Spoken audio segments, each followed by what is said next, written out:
The celebration that Jane attended was a truly astonishing event to witness. One after the other, the Demon Lord Rimuru was evolving all of his closest staff into de facto true Demon Lords. This is impossible. I must be dreaming, aren't I? She was too shocked to even speak. She was well aware of how much trouble the Demon Lord Rimuru could be, but this scene was so ridiculous, so beyond reality, that it surpassed the worst of her premonitions. Jane's objective in coming here was to ask Rimuru how he intended to handle the primals. She trusted Rimuru personally, but it took more than personal trust to quell her fears about something as menacing as the primals. Once they were unleashed, after all, they could easily destroy the entire balance of power worldwide. That much, in fact, was just proven by this war. 940,000 of the Empire's best were helplessly annihilated. It was quite a stroke of good fortune that Rimuru was allies with them, but there was no guarantee that they'd be able to maintain that relationship forever. So Jane came here as an ambassador to scout things out and see how Rimuru was doing. When she greeted him, she found him acting perfectly natural, unchanged from when last they met.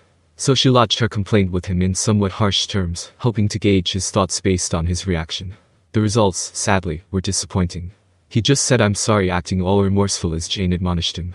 And once the whole story was revealed to her, through Rimuru's assorted excuses and explanations, she realized that Diablo had engineered this demon deluge all by himself. So you're certain that Diablo is Noir, the original Black? Looks that way, yeah. I didn't know either at first, but for whatever reason, he's been really friendly with me. He trailed off, shrugging. It didn't seem to be a lie. Apparently he truly did become the overlord of a small army of demons, without really realizing it. Jane had enough life experience to know he wasn't pulling an act, and she knew that further griping wouldn't make Rimuru any more capable of doing anything about it. It wasn't even his fault, really. She worried that all this new power would make him more arrogant, but much to her relief that turned out to be a non-issue. But maybe she shouldn't have been so relieved. Maybe she should have warned him more harshly when she had the chance. Even if the primals were a force majeure, as he put it, mass-producing true demon lords like that. The work of true malice and nothing less. In fact, after the whole primal thing, maybe he decided there'd be no more keeping secrets from the dwarves. This was just an act of open disclosure, based on sincerity and trust, and if so, Jane was undeniably partly to blame, too. Maybe if she had instilled some common sense into Rimuru before now, it wouldn't have come to this. Maybe that could have been possible, maybe not, but either way, it was too late now. The whole balance of war power in the world. Jane felt about ready to have a stroke, but she fought through it, musing over what might come next. The event continued without a hitch, Rimuru's agents gaining new powers one by one, and with them, the armies of monsters who served under them as well. In just a few short hours, Tempest had just massively expanded its capacity for waging war. There was no doubting that fact. Nestled within the forest of Jura now was a gigantic military state, a threat that the Eastern Empire couldn't even compare against. Realizing this, Jane once again rued the fact that she didn't take action earlier. But no, it wouldn't have mattered. The last time we deliberated over this issue, our conclusion was nothing we can do. No point thinking about it. King Gazel put any further debate on hold, but I don't think we'll find some magical solution anytime in the near future. And if not, their war with the Empire was far from over. The enemy's armies were still deployed, but Rimuru said he was colluding with them, and soon they'd conspire to storm the imperial capital. Jane traveled here in the first place because they were supposed to discuss all this at a meeting. But now, I've never been so confused in my life. This is no longer just about the Empire. I've got to tell King Gazel about the new true demon lords Rimuru has created. For a moment, Jane considered pretending that she didn't notice anything. It was little more than trying to escape reality, but it didn't seem like such a bad idea, either. But she had just confronted Gazel a bit ago over keeping quiet about the primals. She had no right to remain silent about this. Dolph, I'm leaving now. Oh? Why is that? We have a meeting scheduled for tomorrow, I believe. You could save face by attending for me. I'll return via magic. No need for a bodyguard or escort. Very well. Dolph, unable to pick up on flows of magic, had no real idea what was occurring before him.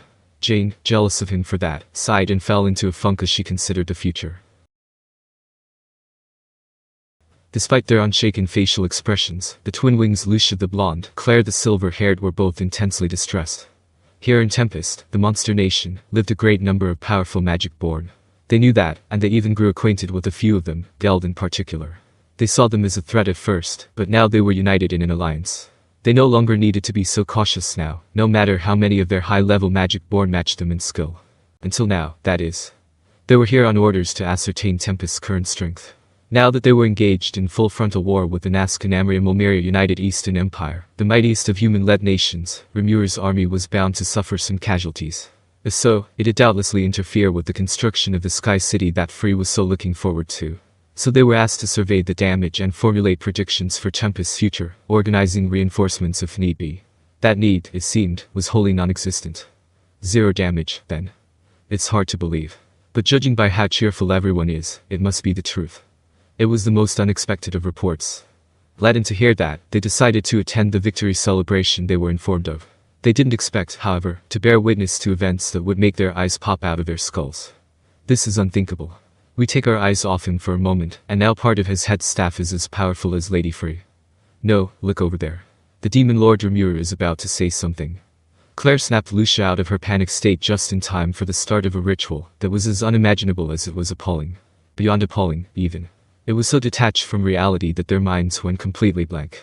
Clearly, this was no longer a situation only the two of them could debate over. We must report back to Lady Frey immediately. Yes, you're right. Let us return home at once. With a brief telepathic conversation, they quickly came to a decision. Then they flew back home, immediately telling Frey what had happened. In a corner of the unfinished keep at the top level of their temporary castle, Frey let out a long, deep sigh. What could that slime possibly be thinking? What's the matter with you? Replied a man in the room. You look beautiful when you're all melancholy like that, but I don't think sighing suits you very much. This was Carrion, and now that both he and Frey were serving as Milim's assistants, they had come to grow deeply acquainted. That's the last thing I need to hear right now. But really, what happened? Is he struggling against the Imperials? Carrion looked concerned. Frey just seemed depressed. Would that it were the case. Then I'd just obediently send off reinforcements, not a care in the world. So what is it? Don't tell me that bum Rimuru pulled off another bout of crazy nonsense. Precisely, Frey declared after a few silent moments. Carrion remained quiet. May I make a suggestion, Carrion? Yeah. It's probably inadvisable to call Milim's best friend a bum. Kind of late for that, isn't it? You're the one who just called him that slime. Are you even listening to me? No need to be so nasty. Don't worry. I don't talk that way to my own staff. That's fine, but let's not go off on this tangent forever, shall we? Tell me what's going on. Frey let out another dejected sigh, her fragrant breath tickling Carrion's nostrils. It made him feel a little better, but he kept his eyes on Frey, not letting himself be distracted. All right. You won't regret asking, will you? Depends on what it is. Look. I won't regret it, okay? So quit shouldering it all by yourself. Give me some of it to handle. Right. Good. I like that part of you. Frey smiled, feeling her blues clear up a bit. Then she told Carrion part of the story she heard from her twin wings. Seriously. I'm always serious. Those two girls would never lie to me. So, what, Rimuru now has 7 more Demon Lord class people serving him. That's right. And they're all stronger than me. I couldn't tell you. But those 3 ladies felt stronger than me, at least. Even before their evolution, their powers put them on equal footing with Frey, according to what she knew. But after Rimuru did something to them, the twin wings felt an overwhelming strength boost from them all. Some of them were still in the midst of evolving, according to the report, but their full powers were expected to take hold before long. Frey had to accept that report at face value, but that didn't mean she was fully convinced. Carrion, after hearing it all, was stunned into silence. You kidding me, right? He eventually asked. Do I look like the sort of person to lie about this? No. Well, there you go, then. Neither Carrion nor Frey had ever exercised the full extent of their strength in front of their own people. What the hell are Phobio and Alvis doing? But despite that internal complaint, Carrion knew Phobio was never any good at gauging his opponent's strengths. All kinds of extraordinary things could happen around him, and he'd be totally oblivious. But surely Alvis could have noticed. Why haven't I heard anything from her? As Carrion stewed over this, Frey spoke up again, as if suddenly recalling something.